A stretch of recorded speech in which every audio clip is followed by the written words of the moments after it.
ভর্তি, অনেক সাপও আছে, এমনকি জাগুয়ার অনেক মানুষকে মেরে ফেলেছে।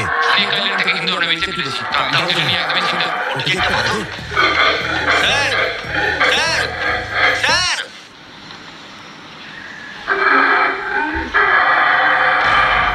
ঠিক আছে ছেলেরা, আজ রাতে এই জায়গাটাতেই আমাদের ক্যাম্প হবে। ওই হ্যামকটাকে দেখো। আমাদের প্রায় 12টারও বেশি মন্দিরগুলো দেখতে হবে। আমি চাই তোমরা একটু ভালো করে ঘুমাও, কারণ এই ভিডিওটা সবে শুরু হয়েছে। গুড মর্নিং ছেলেরা। Morning. প্রথমেই আমরা এই বিশাল পরিত্যক্ত শহরের বাকি অংশ ঘুরে দেখব। এখন এই জায়গাটা দেখে কল্পনা করাও কঠিন যে আগে এটা কেমন ছিল। তাই আমি তোমাদের বলবো, প্রায় 1000 বছর আগে এখানে প্রচুর মানুষ বাস করত। তখন জায়গাটা এরকমই ছিল। একসময় এখানে এরকমই রাস্তা ছিল। প্রায় সব জায়গাতেই মন্দির ছিল।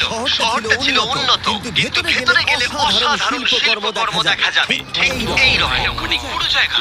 Wow! এটা অবিশ্বাস্য। এই ভিডিওগুলোর প্রিয় অংশ হচ্ছে যখন